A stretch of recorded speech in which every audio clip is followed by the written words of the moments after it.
ఆంధ్రప్రదేశ్లో సంచలనం రేపిన సుగాలి ప్రీతి కేసును సీబీఐకి అప్పగించాలని ఏపీ ప్రభుత్వం నిర్ణయం తీసుకుంది. అధికారంలోకి వచ్చాక పవన్ కళ్యాణ్ పట్టించుకోవట్లేదని సుగాలి ప్రీతి తల్లి ఆరోపించిన సంగతి తెలిసిందే. ఆమె వ్యాఖ్యలపై పవన్ సైతం స్పందించారు. తాజా పరిణామాల నడుమ కేసును సీబీఐకి అప్పగించడం ప్రాధాన్యత సంతరించుకుంది. గతంలో వైసీపీ ప్రభుత్వం సీబీఐకి అప్పగించిన దర్యాప్తు ముందుకు సాగలేదు.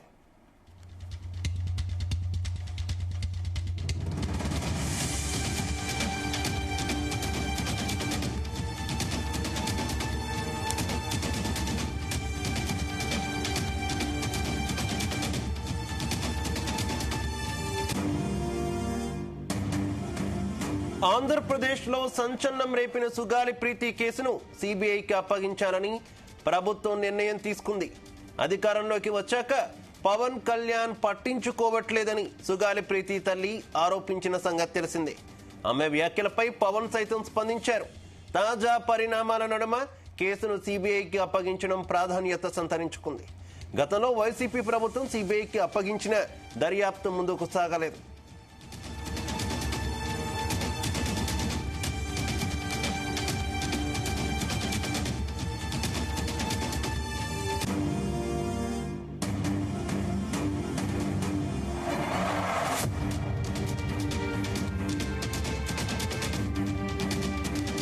ఆంధ్రప్రదేశ్లో సంచలనం సృష్టించిన సుగాలి ప్రీతి కేసును సీబీఐకి అప్పగిస్తూ ఆంధ్రప్రదేశ్ ప్రభుత్వం నిర్ణయం తీసుకుంది. గత కొద్ది రోజుల క్రితమే ఈ కేసును ఆంధ్రప్రదేశ్ ఉప ముఖ్యమంత్రి పవన్ కళ్యాణ్ పట్టించుకోవట్లేదంటూ సుగాలి ప్రీతి తల్లి ఆరోపించినటువంటి విషయం తెలిసిందే. ఇక ఆమె ఆరోపణల మీద జనసేన పార్టీ అలాగే పవన్ కళ్యాణ్ కూడా రెస్పాండ్ అయ్యారు. ఈ పరిణామాల మధ్య ఈ రోజు ఆంధ్రప్రదేశ్ సర్కార్ కీలక నిర్ణయం తీసుకుంది. ఈ కేసును సీబీఐకి అప్పగిస్తూ డెసిషన్ తీసుకున్నటువంటి పరిస్థితి. అయితే గతంలోనే వైసీపీ అధికారంలో ఉన్నప్పుడు కూడా సీబీఐకి అయితే ఈ కేసును అప్పగించారు. అయితే దర్యాప్తు మాత్రం ముందుకు సాగలేదప్పుడు. ఇప్పుడు మాత్రం ప్రభుత్వం తాజాగా మరోసారి సీబీఐకి ఇచ్చినటువంటి పరిస్థితి. ఇదే విషయానికి సంబంధించి మరింత సమాచారం మా కరెస్పాండెంట్ రామచంద్ర అందిస్తారు. రామచంద్ర. శివ, ఆంధ్రప్రదేశ్ ప్రభుత్వం సుగాలి ప్రీతి కేసును సెంట్రల్ బ్యూరో ఆఫ్ ఇన్వెస్టిగేషన్ సిబిఐకి అప్పగించాలని చెప్పి నిర్ణయించింది. సుగాలి న్యాయం చేస్తామని పవన్ కళ్యాణ్ గతంలో చెప్పి ఇప్పుడు పట్టించుకోవట్లేదని చెప్పి ఆరోపిస్తున్న నేపథ్యంలో మీడియాలో పెద్ద ఎత్తున విమర్శలు చేస్తున్నారు సుగాలి ప్రీతి తల్లి. సో ఈ నేపథ్యంలో ఈ కారణంగానే కేసు సిబిఐకి సిఫారసు చేయాలని నిర్ణయించారు ఏపీ ప్రభుత్వంలో ఉన్నటువంటి కీలకమైన వ్యక్తులు. అలాగే 4వ తేదీన జరగనున్నటువంటి మంత్రివర్గ సమావేశంలో ఈ నిర్ణయంపై ఒక నిర్ణయం తీసుకుని కేంద్ర హోంశాఖకు పంపుతారు. నిజానికి ఈ కేసును వైసీపీ ప్రభుత్వంలోనూ సిబిఐకి అప్పగిస్తూ సిఫారసు చేశారు.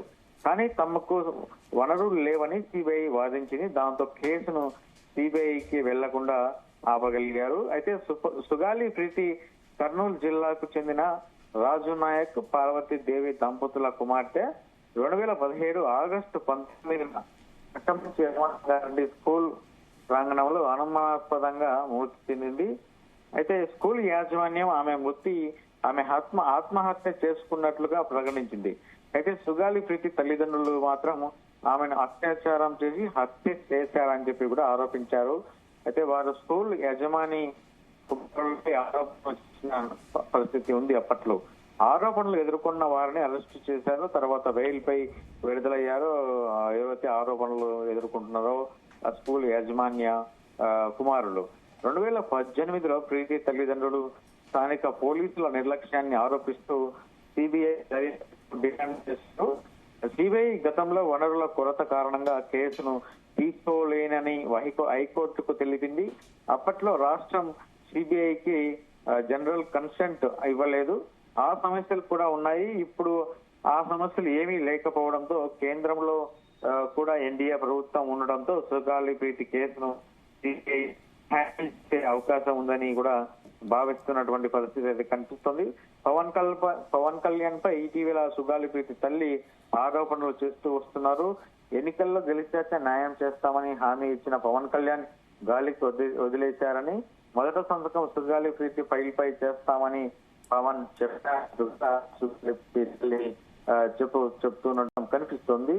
14 నెలలైనా కూడా ఒక్క మాట కూడా తన కూతురి కేసుకు సంబంధించి ఇంతవరకు మాట్లాడలేదని సుగాలి ప్రీతి తల్లి ఆరోపణలు చేస్తుంది. తన కూతురికి న్యాయం చేయలేకపోతున్నారని ఇటీవల ప్రెస్ మీట్ పెట్టి మరి సుగాలి ప్రీతి తల్లి ఆరోపణలు చేశారు. ఆమరణ నిరాహార దీక్ష కూడా చేస్తానని చెప్పి కూడా ప్రకటించారు సుగాలి ప్రీతి తల్లి. అయితే సుగాలి ప్రీతికి జరిగినటువంటి అన్యాయంపై డిజిటల్ క్యాంపెయిన్ చేస్తానని చెప్పి కూడా చెప్పారు.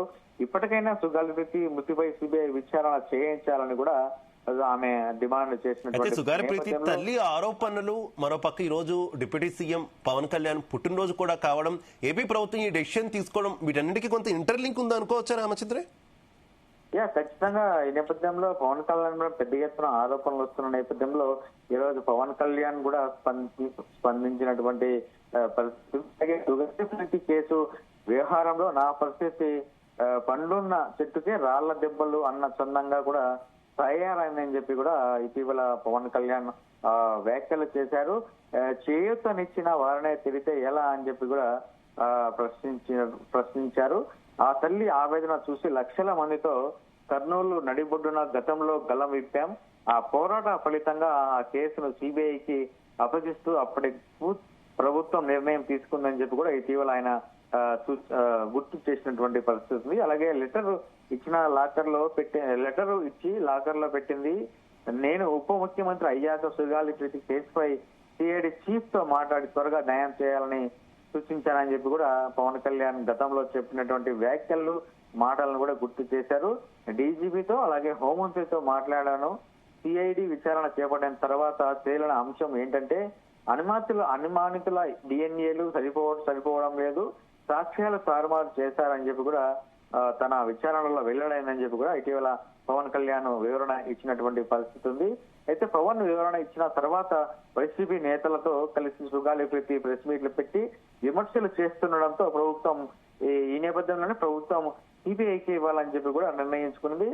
మొత్తానికి సుగాలి ప్రీతి తల్లి ఏదైతే కోరుకునిందో కేసు ముందుకు సాగాలని చెప్పి, సో ఈ నేపథ్యంలోనే ఆ కేసుకు సంబంధించినటువంటి అడుగులు ముందుకు పడనున్నాయని చెప్పి కూడా తన తల్లి ఆశాభావం వ్యక్తం చేసింది. మరి చూడాలి ఈ సిబిఐ కేసులో ఎటువంటి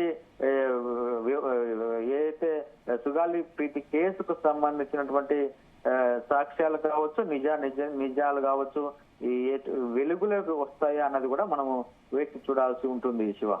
రైట్, ఓకే, థ్యాంక్ యూ.